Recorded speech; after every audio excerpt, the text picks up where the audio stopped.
Well, time to talk about something awful. Again. A show has to be pretty bad when you can call Pickle and Peanut a step up from your previous work. Today we're talking about Almost Naked Animals, one of the most hated shows from the early 2010s. And yeah, it's definitely a ripe one. From the title alone, it sounds like a weird porno. Try telling someone else that you watch Almost Naked Animals, and be amazed by the funny looks you get in response. It's a name that goes beyond Butt Ugly Martians and The Day My Butt Went Psycho, and enters a league of its own. I don't get the title either. Watching any episode of the show, the almost nakedness of the animals is never really brought up. If the show was, I don't know, fully clothed animals, it wouldn't change anything about what actually happens in any single episode of the show. And that's not good writing, even if the premise sounds as horrible as Almost Naked Animals. Hell, if the characters were human, it wouldn't change the plot either. It probably wouldn't be a kid's show, but the episodes would progress in largely the same way.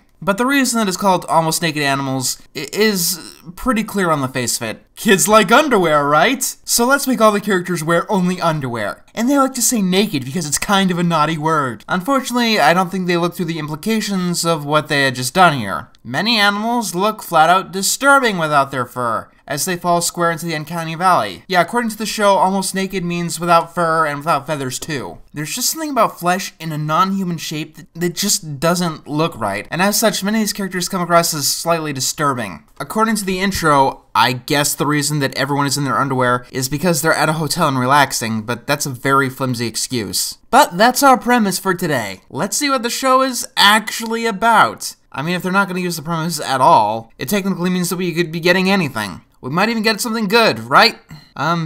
No, we're not getting anything good today. We're gonna be looking at an episode called Cool Pa Howie, and what a delight this particular episode is. It starts with Howie the dog going through something surprisingly similar to what I go through when I pick a show to be reviewed on Animated Atrocities. Close, but nope. Just pick something! It has to be the right show, otherwise we're just wasting our time.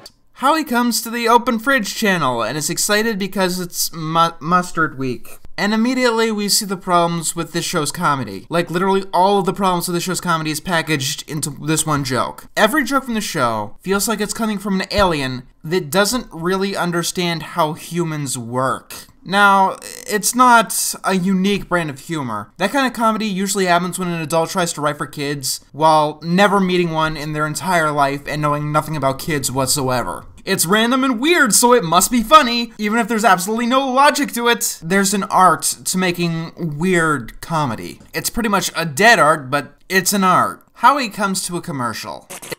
Hey there, prison lovers. Can't get enough prison?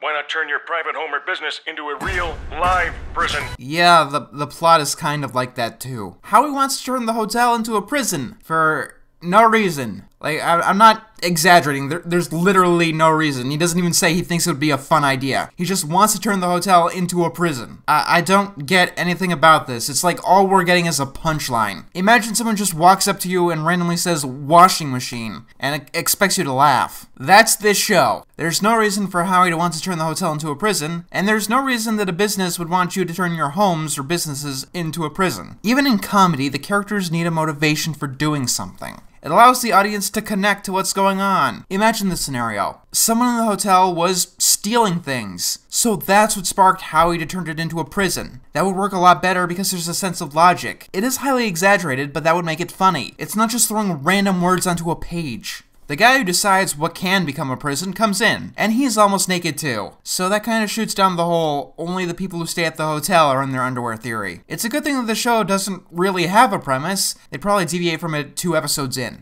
Phone appears to be a banana. Oh god, don't remind me. Ring, ring, ring, ring, ring, ring, ring, banana phone. By the way, chickens don't actually have belly buttons, basically because they hatch from eggs, and fuck this show for making me Google that! Since the hotel is so easy to escape from, Howie is given the lowest security prisoners ever. They were all arrested because they were annoying. I'm not even kidding. That's what they actually say in the episode. One of them interrupts conversations. One of them tickles people. I'm still not certain if this wasn't at one point an extremely bizarre porno. Also, the anteater glues everything to everything else. Immediately, Howie gets stuck in his fantasies about being a prison warden. I'm going to guess that he has absolutely no consistent character besides being stupid and random, which basically means he does whatever the plot demands. Unless you're power hungry, which I don't think Howie is, why would you have this fantasy about operating a prison? And Sloth, you'll be in charge of the searchlight, sweeping it back and forth, back and forth. Do we have a searchlight? Ahem. Is this it? There's a lot of things that I could say right now, but I'll leave it at this. Birds don't have nipples either. Then we get a brief song that sucks. His name is Warden Howie, and this here tale is true. He always wore sunglasses and a great big hat or two. The episode and the plot meanders a lot because, just like everything else, it's one random event after another. He likes to run his prison and eat a lot of pie. He deputized a bamboo plant without even knowing why. It's like they used a random word generator to write the episode. Then again, I probably shouldn't be complaining. For an episode about annoying characters, the annoying characters haven't really done anything annoying. Gluing things together and tickling. That's not even parodies of being annoying. It's just random. That's why you called me? Warden, you've only been open 2 hours. Sorry? 2 hours since you were at work, and yet now it looks like you were just woken up, and you say that you need to get ready for the sun to rise. What's your work schedule, man? It sounds like it really sucks. He ends up saying that the only way for a prison to shut down is if all of the prisoners escape. What if it goes bankrupt? Howie tries to tell all the prisoners to escape, but they don't want to leave because they like it at the hotel. And yeah, they're prisoners staying in a hotel. Why would they? Hey, things are actually starting to make a little bit of sense. Perhaps this bodes good news for the rest of the episode. The only way to win my prison hotel back is to get myself thrown into my own prison. Hotel.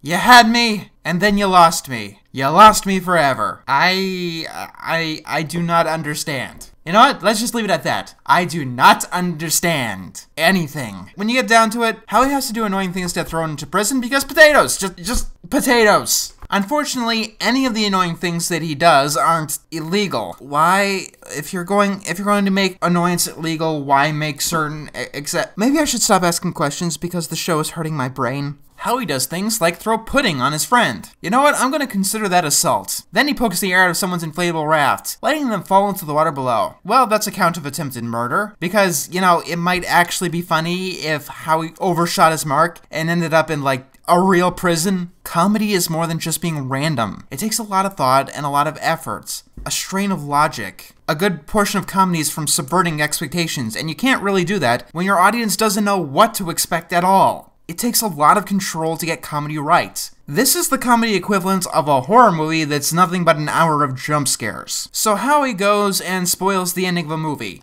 Giving away the ending? Nope. Okay, I could buy talking anthropomorphic shaving animals that wear nothing but underpants running a hotel, and I could also buy people getting arrested for generally being annoying. But you're telling me that the law wouldn't send someone to jail for spoiling the ending of a movie. You can consider my suspension of disbelief totally shattered. No, you're not gonna fix it. It is gone now. You killed it. It is dead. Then, after this heinous crime, Howie racks up several more counts of assault and/or attempted murder. But it still doesn't get him arrested. And so he ramps up the ante by, you guessed it, the randomest random that ever randomed. My dice can write a more coherent story than this. After Howie racks up a count of attempted vehicular homicide, he learns that nothing he did was annoying. To the people in the episode, it was very annoying to me personally. Then he ends up making the aardvark drip as glue, which is considered illegally annoying. At the same time, gluing random shit together is also illegally annoying. That makes sense. And annoying the anteater makes all the prisoners annoyed and they leave. Well,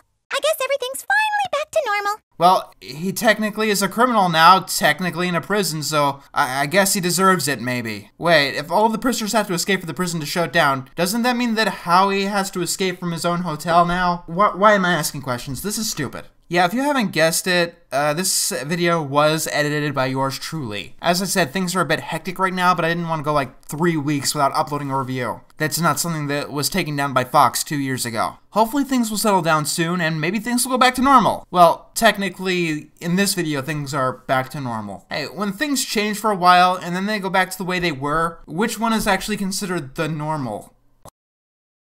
Hammer man! Hammer! Hammer man! Hammer! Whenever there's a crime, some crooks are gonna do time. They all better beware, cause the hammerman will be there. Here's how it started a long time ago. The legend of the hammer and how it began to grow. He was given magical shoes from a hip-hop motel. right. But